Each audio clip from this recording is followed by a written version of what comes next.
ചന്ദ്രികയിലെ E D അന്വേഷണത്തിൽ മുസ്ലിം league സംസ്ഥാന പ്രസിഡന്റായിരുന്ന പാണക്കാട് ഹൈദരലി ശിഹാബ് തങ്ങൾ പൂർണ്ണമായി ഒറ്റപ്പെട്ടിരുന്നതായി തങ്ങളുടെ മകനും യൂത്ത് ലീഗ് നീതിയ ഉപാധ്യക്ഷനുമായ മൊയ്ൻ അലി തങ്ങൾ കഴിഞ്ഞ ദിവസം ഒരു അഭിമുഖത്തിൽ പറയുകയുണ്ടായി. ഉപ്പ ഇതേ തുടർന്ന് കടുത്ത മാനസിക സമ്മർദ്ദവും വേദനയും അനുഭവിച്ചിട്ടുണ്ട്. ഇത് താങ്ങാനായില്ല. പിന്നീട് ഗുരുതരമായ രോഗാവസ്ഥയിലുമെത്തി. ലീഗ് നേതൃത്വത്തിലുണ്ടായിരുന്ന പി.കെ. കുഞ്ഞാലിക്കുട്ടിയും കെ.പി. മജീദുമൊന്നും പ്രശ്നം പരിഹരിക്കാൻ ഇടപെട്ടില്ല. ഉപ്പയിലേക്ക് ഇ.ഡി. അന്വേഷണം എത്താതിരിക്കാനുള്ള ശ്രദ്ധ നേതൃത്വത്തിനുണ്ടായിരുന്നില്ല എന്നാണ് മൊയ്ൻ അലി തങ്ങൾ പറഞ്ഞത്.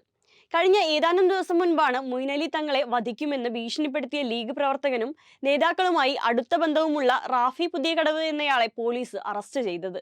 ലീഗിൽ തുടരുന്ന ആഭ്യന്തര പ്രശ്നങ്ങളുടെ തുടർച്ചയാണ് ഇപ്പോൾ മൊയ്ൻ അലി തങ്ങളുടെ വെളിപ്പെടുത്തലിലൂടെ പുറത്തു വന്നിരിക്കുന്നത്. പാണക്കാട് തങ്ങൾ കുടുംബത്തിലെ ഒരാളെ വധിക്കുമെന്ന് ഭീഷണിപ്പെടുത്തിയിട്ടും ലീഗ് നേതൃത്വം കാര്യമായി ഒന്നും മിണ്ടുന്നത് കാണുന്നില്ല. ഇനിയിപ്പോൾ മിണ്ടാതിരുന്നിട്ട് കാര്യമില്ല. അധികാരവും അഴിമതിയും കൈമുതലായ നേതൃത്വത്തിനെതിരെ പ്രവർത്തകർ പ്രതികരിച്ചു തുടങ്ങി. ഇപ്പോൾ തങ്ങൾമാര് തന്നെ പ്രതികരിച്ചു തുടങ്ങിയിരിക്കുന്നു.